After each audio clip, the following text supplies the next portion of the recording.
capítulo 1, versículo 8, que diz o seguinte, é um texto pequeno: mas vocês receberão poder ao descer sobre vocês o Espírito Santo, e serão minhas testemunhas, tanto em Jerusalém como em toda a Judéia e Samaria e até os confins da terra. É preciso que a gente olhe para esse texto e perceba que nesse texto nós temos aqui uma promessa, nós temos aqui um poder e nós temos aqui um programa. Um texto tão simples, de algumas linhas, ele vai declarar que nós receberemos poder, que são palavras do Senhor Jesus Cristo. Nós receberemos poder a recebermos o Espírito Santo sobre as nossas vidas. Mas aqui também nesse texto nós falamos também de uma promessa. Esse derramamento do Espírito Santo sobre nós, ele foi profetizado pelo profeta Joel lá no Antigo Testamento, Joel 2,28. Derramarei o meu Espírito sobre toda a carne. Um derramamento do Espírito Santo. No Antigo Testamento, o Espírito Santo ele era restrito ao grupo específico de pessoas via unção.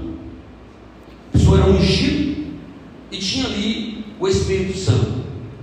O profeta Joel disse que isso seria aberto para todos. Então hoje, a igreja de Jesus, você e eu, temos acesso a este derramamento de poder sobre as nossas vidas. Mas esse texto também fala sobre uma agenda, um programa, um planejamento de Deus. Esse texto diz que haveria uma promessa de que nós seríamos testemunhas. Quem testemunha, irmãos, ele atesta o fato. É bem verdade que boa parte da igreja muitas vezes fala mais do que ouviu do que viveu. Talvez nós temos muita história. Se eu perguntar para você tem alguma história de milagres? Ah, mas aconteceu com fulano, com Beltrano, muito distante, muito provavelmente você nem chegou a vislumbrar ou de fato contemplar isso. Mas como igreja nós também somos desafiados, porque esta promessa é para nós, esse derramamento de poder é para nós, e nós precisamos ser testemunhas daquilo que Deus fez em nós e por meio de nós. Aqui Jesus deixa claro um cronograma de ação da igreja. Ele diz: vocês vão ser minhas testemunhas. Onde? Aí diz: olha, em Jerusalém. Jerusalém era o espaço físico mais próximo que eles tinham ali. Ele diz: mas não só isso, vocês também vão passar pela Judéia e Samaria. Eu não sei o quanto os irmãos sabem de geografia bíblica, mas quando você olha para o mapa ali do Israel antigo, desde o período de Jesus, você tinha bem no norte a Galileia, né? Você tinha no meio a Samaria, e embaixo você tinha a parte da Judéia, ali, Jerusalém, naquela região. Então, o que Jesus está dizendo: olha, vocês vão aqui em Jerusalém, como se você estivesse dizendo assim, você vai andar aqui em Piripiri, aí você vai expandir para todo o Piauí, e então você vai para todo o Brasil. E aí ele pega e põe um limite, ele diz: até os confins da terra. E é importante que a gente diga isso, porque esse programa foi seguido à risca. Só para você ter uma ideia, nos capítulos 1 a 7 de Atos dos Apóstolos, o Evangelho chegou em toda a Judéia. Se você abrir a sua Bíblia e ler do capítulo 1 de Atos dos Apóstolos até o capítulo 7, o Evangelho já se expandiu por toda aquela região. Quando você vai para o capítulo 8, este Evangelho chega em Samaria, através de Filipe. Um grande avivamento está acontecendo ali em Samaria.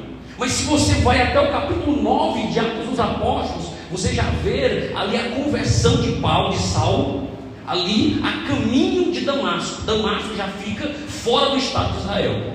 Quando você anda um pouquinho mais e se depara com o capítulo 10 de Atos dos Apóstolos, você vê a conversão de Cornélio, um prosélito gentil. Pedro é chamado, está em Jope, e é chamado até a casa de Cornélio, e ali há um derramamento de poder na vida daquele povo, já andando para além da região de Judéia, já andando para além daquela região. Quando você vai em Atos 11, o Evangelho chega em Antioquia, a terceira maior cidade do mundo. Os capítulos 12 a 14 de Atos, nós temos a primeira viagem missionária de Paulo, onde Paulo anda saindo de Antioquia da Síria, ele passa por Listra, Derbe, Rincônio, ele faz uma viagem enorme, anunciando o Evangelho, convertendo pessoas ao Evangelho e plantando igreja. Atos 16 a 19, nós já temos a segunda viagem missionária de Paulo. Ele vai para a Ásia Menor, passa pela igreja de Éfeso, Tiatira, Filadélfia, Colossos, Hierápolis, uma gama de cidades conhece o Evangelho através de Paulo na sua segunda viagem missionária. Quando você se depara já nos capítulos 19 e 20, Paulo já adentrou para outras regiões expandindo o Evangelho. 21 a 28 você tem a prisão de Paulo em Jerusalém. E o 27 e 29, o 27 e 28, os Atos dos Apóstolos, você já tem Paulo, ele vai até a ilha de Malta. Lá em Malta acontece ali aquele naufrágio, ele conhece ali o rei da ilha, ora pela sua família, é picado por ali por uma víbora, por uma cobra, mas ele chega até Roma, não do modo como ele gostaria, mas ele chega preso, algemado. E aí a história acaba. Atos se encerra. As informações, nós não temos mais informações do que aconteceu com a igreja. É por isso que existe uma missão chamada de Atos 29. Porque quem está escrevendo o capítulo 29 de Atos é a igreja dos nossos dias. Nós pegamos para além daquilo que aconteceu e nós temos registrados na página da Bíblia. O Senhor continua alcançando pessoas. Nós estamos nos confins da terra na perspectiva do judeu. Nós estamos em Piripiri, no Piauí, no bairro Paciência, adorando, exaltando, bendizendo o nome do Senhor. A agenda de Deus foi estabelecida e ela anda, ela viaja, e Deus é soberano em tudo isso. Mas quando a gente chega em Atos 29, agora a história nos toma pelas mãos. Nós já não temos mais relato bíblico. O que nós temos é a história nos apontando como que a igreja andou. E aí a gente precisa entender que quem não conhece a história corre o risco de repeti-la. A história ou ela é a nossa pedagoga, ou ela nos ensina algumas verdades, ou ela acaba sendo a nossa coveira, nos deixando sem futuro, porque nós incorremos em risco de repetir. É preciso que eu diga para você que quando Jesus Cristo nasce, ele nasce sob o jugo de Roma. O Império Romano já dominava aquela região. O imperador era Augusto, era César Augusto. Em 63 a.C., Pompeu dominou toda aquela região ali de Jerusalém e já estava sob o domínio de Roma. Quando Jesus começa seu ministério, o imperador em questão era Tibério César. Depois de Tibério chega Calígula. Depois de Calígula, Cláudio. E então, em 54 depois de Cristo, na era cristã está ali o evangelho pulsante. Só para você ter uma ideia, o evangelho está atrelado em todas as regiões. Sobe ao domínio do império um homem chamado de Nero, em 54 depois de Cristo. Esse homem governou por 14 anos. 10 anos depois que ele estava no governo, em 64, exatamente no dia 17 de julho de 64, este homem, que era um homem cruel, um homem malvado, um homem maluco, ele incendeia Roma e assiste o incêndio da Torre de Vicêncio, aos sorrisos, vendo o fogo queimar a cidade. Só para você ter uma ideia, Roma tinha 14 bairros. Destes 14, 10 bairros foram incendiados, queimados. Apenas 4 sobraram. Os 4 bairros que sobraram eram exatamente os bairros povoados por judeus e cristãos.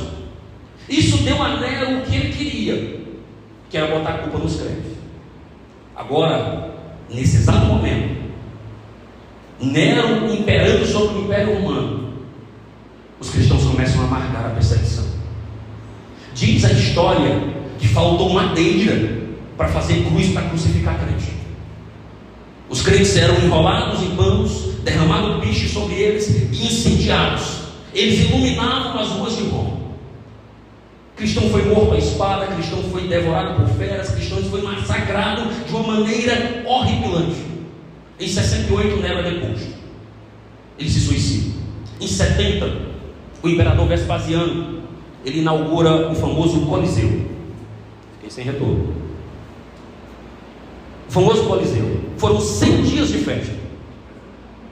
Nesses 100 dias, aproximadamente 10 mil crentes foram mortos. Eles eram enrolados em pele de animais, jogados dentro da arena. Os cães mordiam, os leões devoravam, os touros pisavam, e numa grande festa de celebração, porque toda a opinião pública da época estava contra os crentes. Agora os crentes já não tinham liberdade para anunciar o evangelho, eles moravam escondidos. Eles viviam em catatumbas ali de Roma, escondidos, porque não podiam prestar a sua fé publicamente. Eles foram martirizados, eles foram perseguidos, eles foram cruelmente mortos. O ano de 81 depois de Cristo chega. Sobe ao Império Domiciano. Este homem, ele foi o primeiro imperador a arrogar para si o título de Senhor e Deus. Neste momento, ele despacha o último apóstolo vivo, João. Ele manda ele para a ilha do mar Egeu, chamado de Patmos. Na cabeça de Vespasiano, de Domiciano especificamente, ele disse: eu vou acabar com o último apóstolo. Eu não vou nem matar para ele não virar a marcha.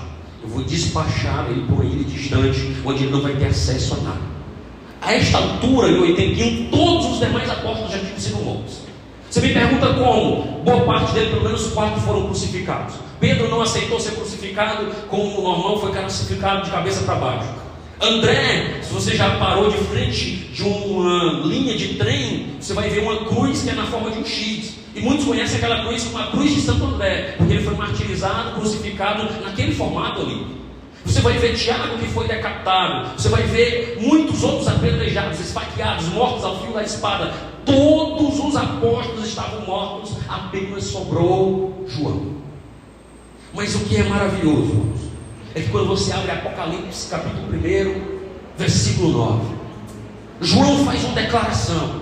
Ele não diz que foi despachado para a ilha de Patmos por vontade de Domiciano. Ele diz que foi despachado para a ilha de Patmos, como diz o versículo: eu, João, irmão, companheiro de vocês na tribulação, no reino e na perseverança em Jesus, estava na ilha chamada Patmos, por causa da palavra de Deus e do testemunho de Jesus. Talvez Domiciano disse: eu despachei o último apóstolo, mas ele estava lá porque ele era uma testemunha de Jesus e por causa da palavra de Deus. A palavra de Deus é que sustenta. João estava exilado, não por causa de um imperador, mas porque ele amava o Senhor Jesus. E aqui fica claro para cada um de nós: Deus em tudo isso permanecia no controle de todas as coisas, porque o Deus que sustenta a igreja é o mesmo ontem, hoje e eternamente. A história nos mostra um massacre terrível, mas ainda assim, Deus sempre zelou pelo seu remanescente fiel. Nunca faltou uma luz para iluminar as trevas que oprimiam o mundo moderno. Sempre Deus teve o seu remanescente, o seu povo, a sua igreja escolhida. Louvado seja o nome do Senhor. O tempo passa, chegamos ao 4º século. Os primeiros 3 séculos, os primeiros 300 anos da igreja foi de martírio, perseguição e morte.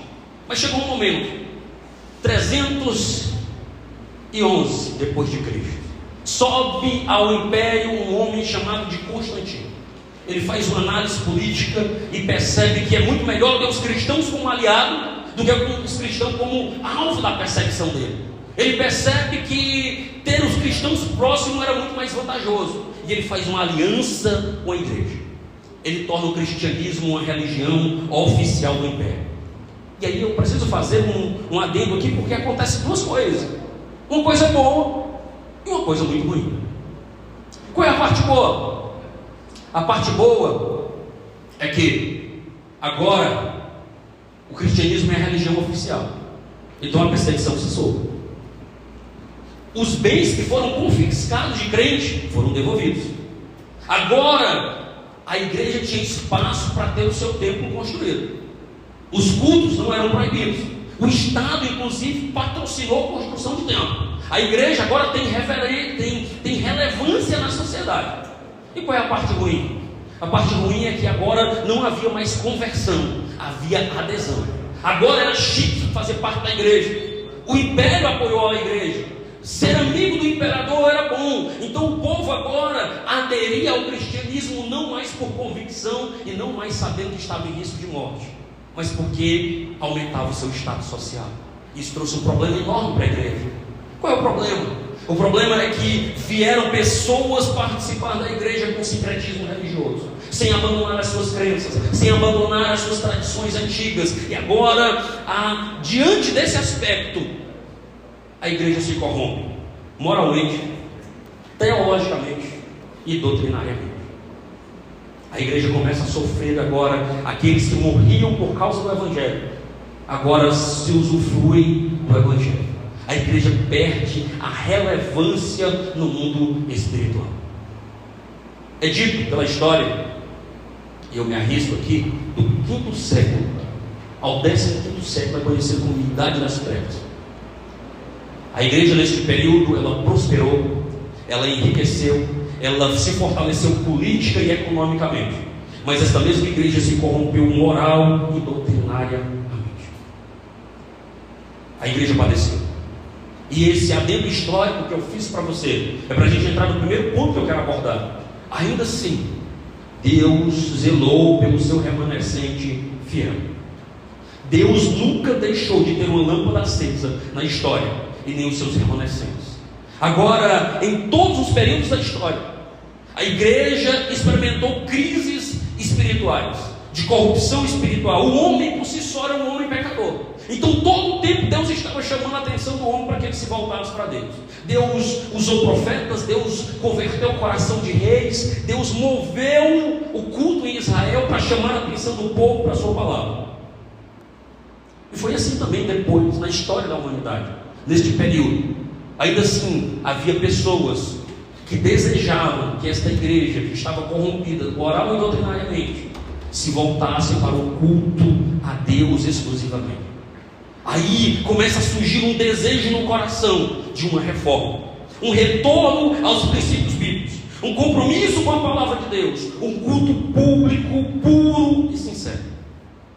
Deus tocou corações de mulheres e homens que atuaram continuamente para que isso acontecesse.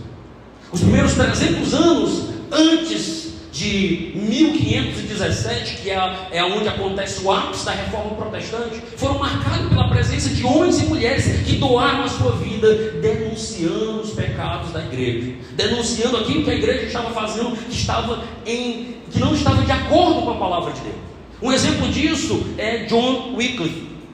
Era um professor de Oxford, um homem teologicamente muito dedicado, e ele denunciava ali que a igreja tinha abandonado o ensino de Cristo e dos apóstolos e tinham se envolvido com extravagâncias e luxo. Ele se dedicou à tradução da Bíblia das línguas originais para o inglês. Resultado, ele foi perseguido, foi considerado herege. Ele não morreu perseguido pela igreja, mas morreu de um AVC.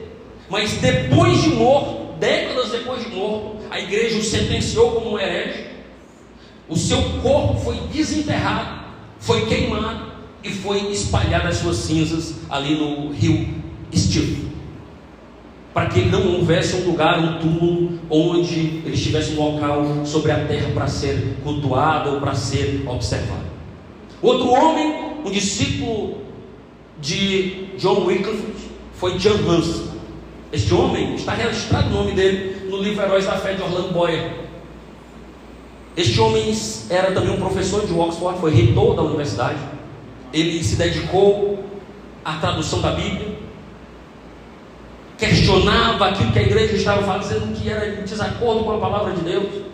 O resultado é que ele foi queimado vivo. Suas cinzas também foram jogadas no rio Reno, para não ficar vestígio sobre a terra da sua memória. Mas a memória que nós temos mesmo anos depois, nós fazemos referência a ele neste culto, porque enquanto ele queimava vivo, ele disse, Hans em alemão significa ganso. Ele disse, vocês podem estar destruindo um ganso. E ele aproveita ali sendo queimado vivo e profetiza, mas 100 anos depois surgirá uma águia que vocês não conseguirão abater. Exatamente 100 anos depois surge um monge agostiniano conhecido como Martinho Lutero, e este foi aquele que deflagrou a reforma protestante, do qual nós fazemos parte. Louvamos a Deus, porque Deus, mesmo na dor, na dificuldade do ser humano, Ele preserva o seu remanescente fiel. A reforma protestante, irmãos, sem sombra de dúvida, foi um dos acontecimentos mais importantes depois de Pentecostes, porque ela chama a atenção do povo para um retorno para as Escrituras. O desejo dos reformadores não era um invencionismo, um outro culto diferente, era apenas que a igreja se voltasse para a adoração simples e pura do Evangelho. Não queriam trazer doutrinas novas e estranhas, não. O desejo daqueles reformadores era exclusivamente trazer à memória do povo um culto de adoração exclusivamente a Deus. É por isso que aquele monge agostiniano lê Romanos capítulo 1, versículo 17, que diz, o justo viverá pela fé. E é com base nessa informação que nasce no seu coração uma inquietação, um desejo de anunciar as verdades.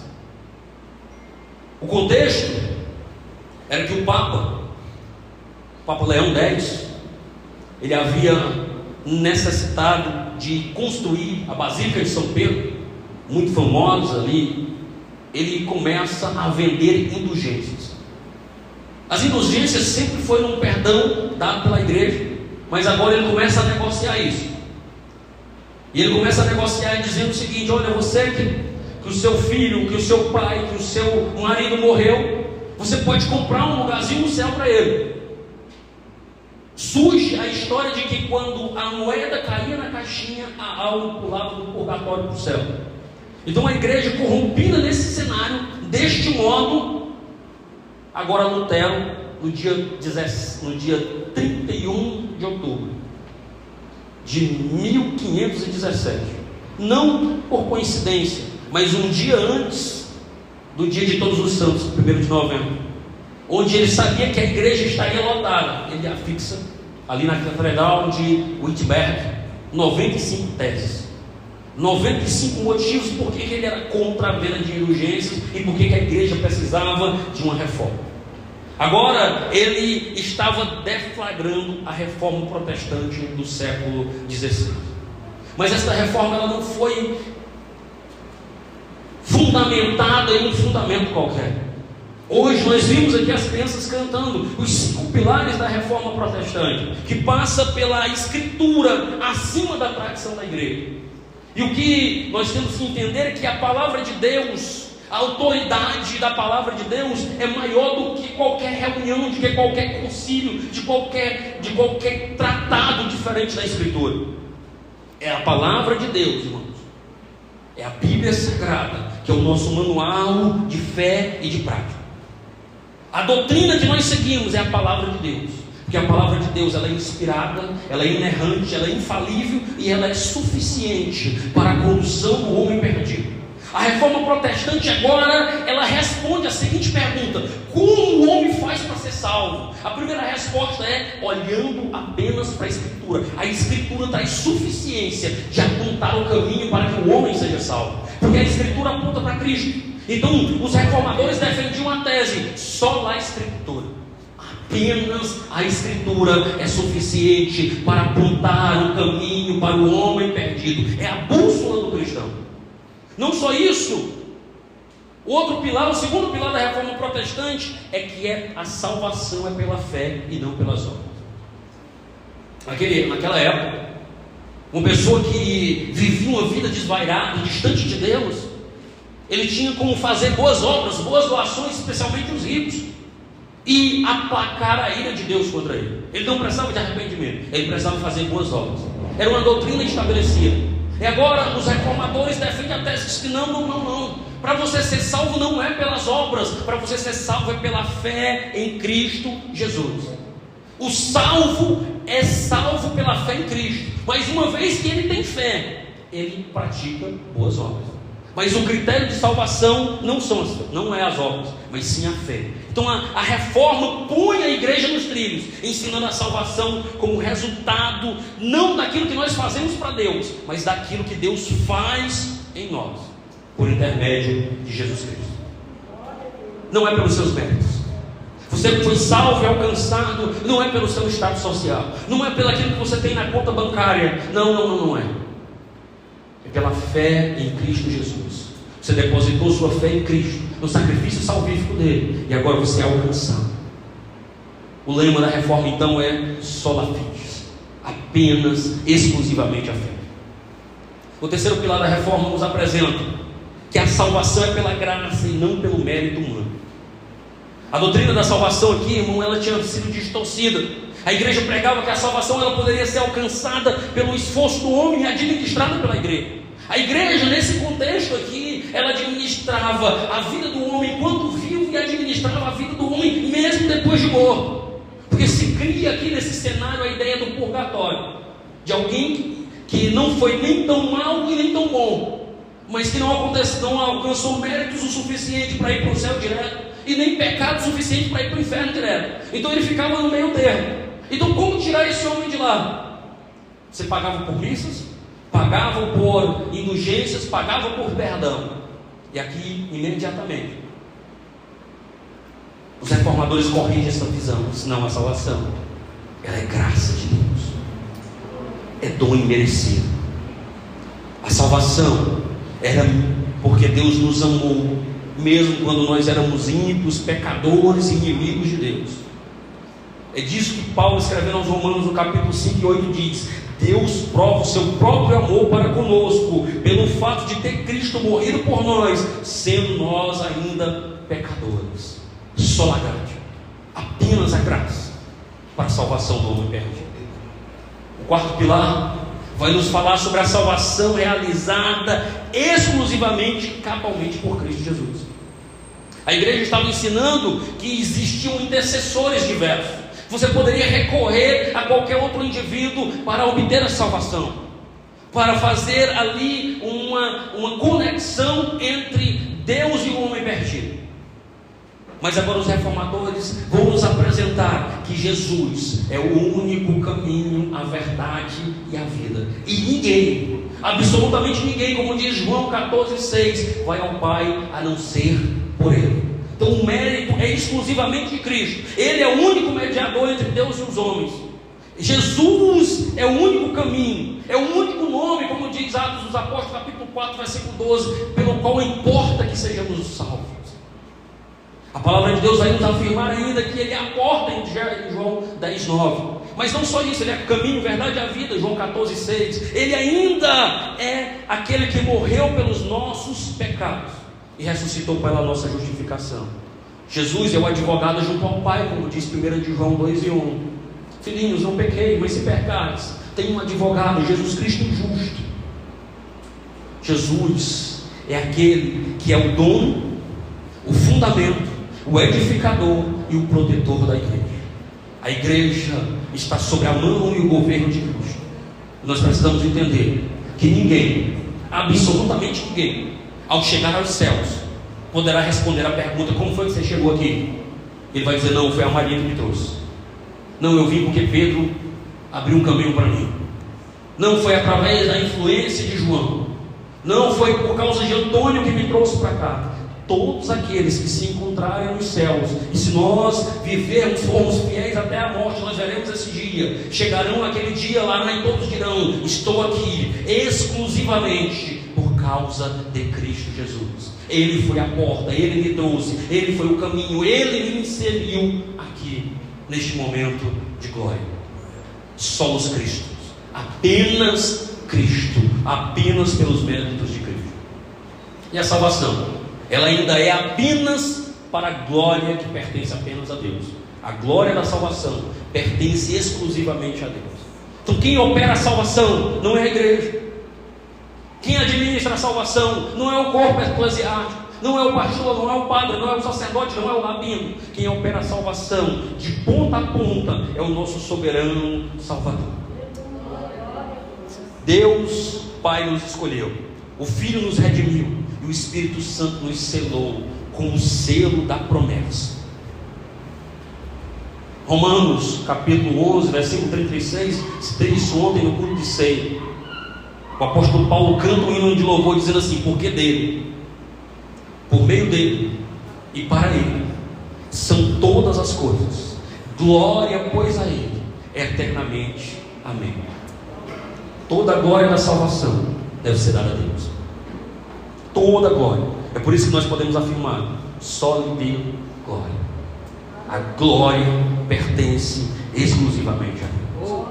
Nós navegamos por toda a história, nós navegamos por todos os princípios.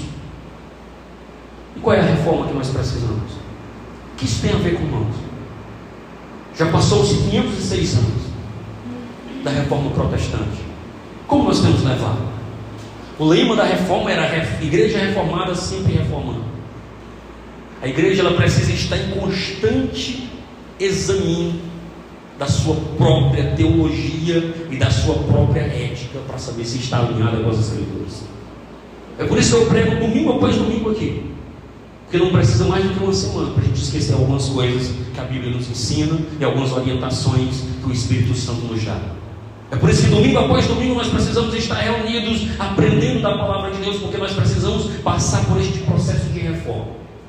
Só quem sabe a dor de cabeça que é inventar uma reforma em alguma casa. Não sei se vocês já passaram por essa experiência. Parece que construir do zero é mais fácil do que reformar.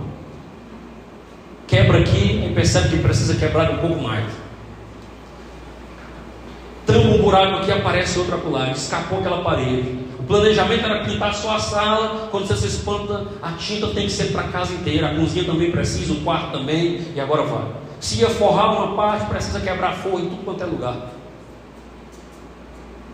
Reformar é um ato difícil, desafiador, e muitas vezes nos tira a paz e a paciência. Mas nós precisamos olhar para nós, não para o outro, e perceber que vez ou outra nós precisamos de uma reforma.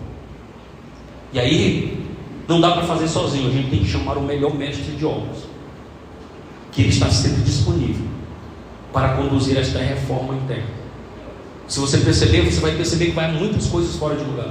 A igreja dos nossos dias precisa de uma reforma 506 anos depois, porque muito foi abandonado das Escrituras.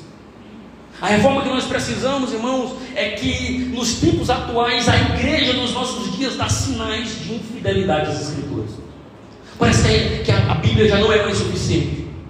A maioria dos crentes já está cheio da palavra de Deus. Eu costumo dizer uma frase do reverendo Igor Miguel, da Igreja Batista Esperança em BH, que ele diz: pão nós temos, falta fogo. Água nós temos, falta sede. A impressão que a gente tem é que o povo está cheio. Sabe quando você está cheio que nem uma comida lhe agrada? Você abre a geladeira, vai na cozinha, vai, não, isso aqui não, isso aqui não. Até tem, mas nada parece que chama a sua atenção para se alimentar. Muitos daqueles que compõem a igreja de Cristo chegaram nesse cenário, fruto de uma frieza espiritual, fruto de um liberalismo teológico. A igreja tem padecido e sofrido, tem aberto as suas portas para práticas sincréticas, misturando o evangelho com aquilo que o mundo oferece. E nós somos chamados a viver a essência da palavra de Deus, aquilo que a palavra de Deus nos orienta, aquilo que a gente precisa andar para ser um cristão firme que caminha para os céus. Se você voltar 10, 15, 20 anos atrás, havia no coração dos crentes um desejo maior pela glória de Deus e pelo céu de glória. Se você reunir com qualquer um hoje, você pergunta se quer ir para o céu, ele quer porque não quer ir para o inferno. Mas desejar, se é agora, não, agora não, agora quer para ir? Não, agora não. Peraí, gente, eu estou com um monte de plano aqui. Não, mas tem que ser, não, agora não dá, eu tenho que fazer um monte de coisa. Então nós estamos acostumados com esta vida terrena, e nós perdemos o desejo pela Escritura, o desejo pela glória de Deus, o desejo por estar na presença de Deus. Então a Escritura, ela precisa ser o alvo do crente. Nós precisamos passar por esta reforma, porque se nós não nos reformarmos, a tendência da igreja dos nossos dias é ir para os extremos, ou o extremo liberalismo teológico, ou uma fé extremamente mística, onde a palavra de Deus não é pregada, e o que se você tem é uma série de adivinhações, como tem tomado os cultos da igreja. Igrejas que passam 3, 4 horas de culto, mas nenhuma linha da Bíblia é pregada. Entrevistas e mais entrevistas com pessoas, adivinhações e mais adivinhações. O que nós precisamos entender é que os reformadores e todos o colegiado apostólico, lá no início da fé, morreram, entregaram as suas vidas para que nós vivêssemos um evangelho puro, um evangelho pulsante, um evangelho que glorifica o nome de Deus. As igrejas precisam de uma reforma porque ela tem dado evidência de vários desvios morais. A teologia, irmãos, ela é a mãe da ética. Eu dizia aos meninos hoje, eu estive cooperando com o Tempo Central na aula de jovens, eu dizia para eles, eles estavam estudando uma fé que as coisas não surgiram do acaso. Eu dizia para eles, era uma área científica, Eu dizia a eles que as maiores universidades do mundo, Princeton, Yale, Harvard, qualquer estudo que você vai citar, você recorre a essas universidades. Elas foram criadas para estudar teologia. Havia um desejo no coração dos crentes de entender mais como era que as coisas de Deus funcionavam. E elas criaram essa universidade. Depois elas foram criando filosofias, e aí hoje praticamente não tem nenhum curso de teologia dentro dessas universidades. E se tem, é atrelado ao liberalismo teológico. Não tem um seminário sério dentro dessas universidades que alguém recomenda, porque se desviaram, perverteram da fé. Mas a igreja precisa entender que a teologia é a mãe da ética. Por que nós fazemos coisas pelas quais nós fazemos que não tem desvio ético? Porque nós tememos um Deus. Nós sabemos que somos imagem e semelhança de Deus. Então a Bíblia nos aponta para uma ética. E nós precisamos entender que ao professar a fé em Cristo Jesus, eu preciso passar por uma transformação de vida, uma transformação de mente. É disso que o apóstolo Paulo fala em Romanos capítulo 12, versículo 2, quando ele diz que rogo-vos, pois, irmãos, a partir do versículo 1, que apresentei o vosso corpo como sacrifício vivo, santo e agradável, que é o vosso culto racional. E aí ele vai dizer assim: não vos conformeis com este mundo, mas transformai-vos pela renovação da vossa mente, para que experimenteis qual seja a boa, perfeita e agradável vontade de Deus. Agora nós precisamos perceber que há essa pulsão. E o que nós temos percebido é que muitas vezes os crentes têm aderido à igreja, mas não têm convertido a Cristo. E nós não podemos correr esse risco de termos igrejas lotadas, mas pessoas vazias de Deus. Nós não podemos correr o risco de ter apenas alguém que explora o rebanho, mas que não prega e anuncia a verdade eterna, que não prega a verdade de Deus, que não amam o Supremo Pastor, que não amam aqueles que estão ali, aquele que cuida da igreja, que é o Senhor. Por certa feita eu estava ouvindo uma mensagem, eu achei isso extremamente lindo. Um pastor conversava com outro e disse assim: olha, quando você abraçar o ministério e você desejar ser pastor, ser um líder de uma comunidade de fé, não faça isso por oposição ao seu pastor, mesmo que eventualmente você esteja certo, mesmo que eventualmente você lidere melhor, você fale melhor, você pregue melhor, mas não queira ser pastor porque você é melhor do que o seu pastor. Queira ser pastor porque você ama o Supremo Pastor, porque você ama o rebanho de Cristo, porque você ama a igreja do Senhor. Porque se você entrar com a motivação errada, você será apenas um explorador do rebanho das ovelhas de Jesus. Nós precisamos passar por uma reforma, irmãos, porque muitas vezes nós temos indício de uma ortodoxia sem vigor espiritual. Que palavra bonita! O que é ortodoxia? Ortodoxia é a fé correta. Ortopraxia, a prática correta. Então não basta apenas ter a fé certa, não apenas ser ortodoxo, em oposição ao heterodoxo, alguém que mistura tudo.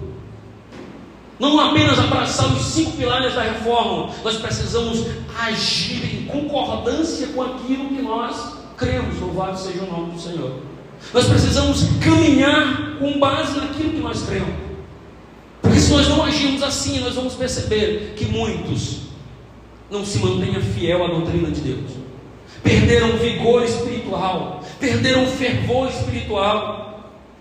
Quando você olha as cartas às 7 igrejas da Ásia Menor, você vai se espantar, porque chegam momentos que o Senhor falando para aquela igreja, dizendo: quem tem ouvidos ouça, você perdeu o primeiro amor, você perdeu o desejo de estar na minha presença, você enriqueceu, você se encheu de coisas, entupiu o coração daquilo que não é Deus.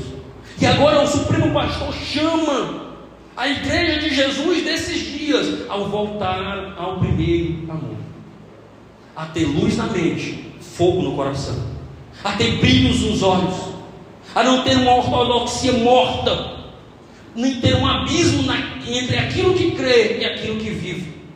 Nós precisamos ter um coração pulsante, sensível à presença de Deus. Isso só é possível, irmãos, quando nós voltamos para o básico, para aquilo que a reforma requer, a reforma da nossa vida devocional e espiritual, a reforma de ter prazer de estar na presença do Senhor. de chorar na presença do Senhor.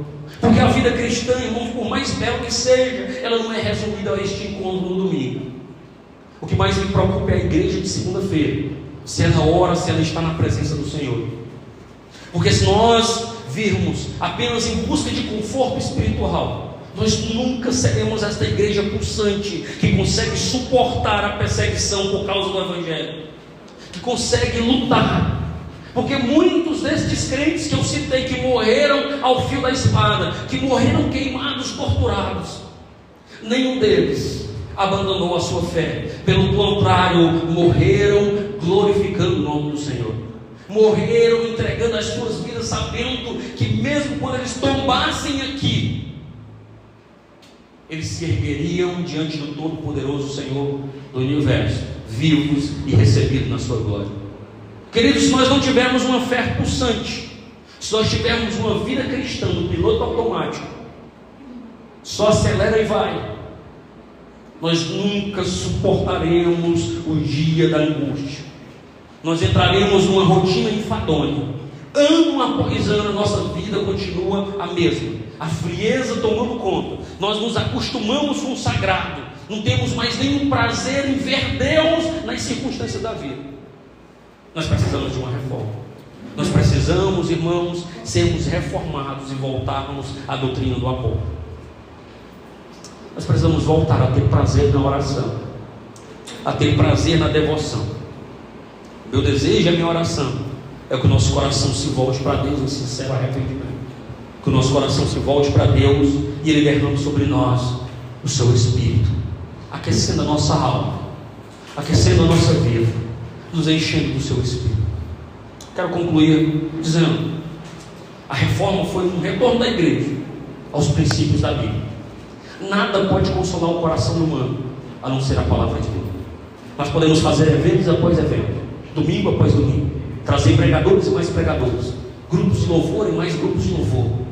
Não será suficiente para acertar o íntimo da nossa alma, enquanto nós não voltarmos para os princípios da palavra de Deus, em termos um compromisso com a sua palavra, de termos uma vida devocional para além do culto de domingo. Nós continuaremos frios e estagnados na nossa vida espiritual. Mas se nós entendermos que nós somos parte desta promessa e sabemos que foi prometido para nós que nós receberíamos poder. Que poder é este? Um poder para testemunhar, um poder dado pelo Espírito Santo de Deus para ser testemunha, para dizer: eu vi o milagre, eu presenciei o milagre, eu sou este milagre, eu sou aquele que viu, eu sou testemunha de Jesus. Aconteceu comigo. Ele é poderoso, Ele cura, Ele renova, Ele restaura, Ele batiza. Nós precisamos ser esta voz nesses dias. Louvado seja o nome do Senhor. Irmãos, muitos homens e mulheres deram suas vidas para tornar o nome do Senhor conhecido. Portanto, em nome de Jesus, não viva uma vida cristã rala, não viva uma vida cristã pequena, vazia, mas viva na perspectiva da fé no Filho de Deus. Uma vida aquecida, uma vida cheia do Espírito Santo, uma vida mergulhada na presença dele. Curva sua cabeça, por gentileza. Pai querido, nós te oramos, Senhor, porque muitas vezes, Senhor Deus, a nossa vida é uma bagunça. Nós te oramos, Senhor Deus, porque é nítido que nós precisamos de uma reforma, Senhor.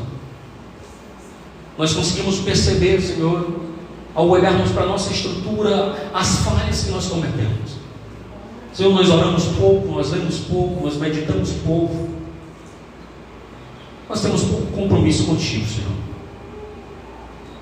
Mas nesta hora nós queremos fazer esta auto-identificação e colocar também na tua mão a nossa estrutura, a nossa casa, quem nós somos. Te apresentando, Senhor, as nossas fraquezas, e nós sabemos que o Senhor, que é especialista em estrutura, com certeza, ao adentrar na nossa casa, nesse tabernáculo, perceberá que a nossa estrutura está rachada, que com certeza tem cano vazando, parede que precisa ser reformada. Mas nós não conseguimos fazer esta reforma sozinhos, nós precisamos do Senhor. E a nossa oração é que o Senhor aqueça o nosso coração, nos encha da tua presença, nos dê vigor espiritual, acenda o nosso coração para Ti, chame a nossa atenção para a Tua presença. Nós não queremos crescer como comunidade de fé, com uma fé rala, com uma fé vazia, mas nós queremos ter uma fé vibrante, uma fé que espera o Filho de Deus, uma fé que confia nas Tuas promessas, Senhor. Ah, meu Deus, esta é a nossa oração, Pai, e ela é feita em nome de Jesus. Amém e amém. Glorificado seja o nome do Senhor. Querido, nós já estamos encerrando. Nosso tempo já foi. Eu só tenho alguns avisos para dar para os irmãos. Primeiro que, quarta-feira agora, nós temos culto. Ainda nós estamos na oração entre os fracos. Toda quarta-feira nós estamos reunidos aqui. Então, esteja presente em nome de Jesus. É você que canta, você que prega, que tem uma salvação, que tem um louvor. Talvez seja o melhor dia para você vir e estar aqui louvando o nome do Senhor. Talvez você esteja tímido para cantar no domingo. A quarta-feira é o dia. Os irmãos sempre estão dando a oportunidade aqui para os irmãos louvarem, cantarem, bendizer o nome do Senhor. Então venha quarta-feira, esteja aqui presente com os irmãos, adorando, bendizendo o nome do Senhor. As irmãs, no dia 18 e 19 de novembro, vai acontecer a conferência de mulheres. E alguns irmãos estão vindo ensaiar a partir das 18h30 aqui na congregação para que cantarem bem nesse dia. Então, na quarta-feira também, a partir das 18 horas, a congregação já está aqui recebendo as irmãs para ensaiarem até o horário do culto. No próximo domingo também, nós temos culto de mulheres, um grande culto de mulheres. Eu quero desafiar você, mulher, convida alguém para estar aqui conosco, aprendendo da palavra do Senhor, louvando, bendizendo o nome do Senhor. Então convide alguém, chame alguém da sua rede de contatos, um amigo, um colega, chame alguém para estar aqui conosco em nome de Jesus. No dia 2/11, que é na quinta-feira logo, nós estaremos ali no clube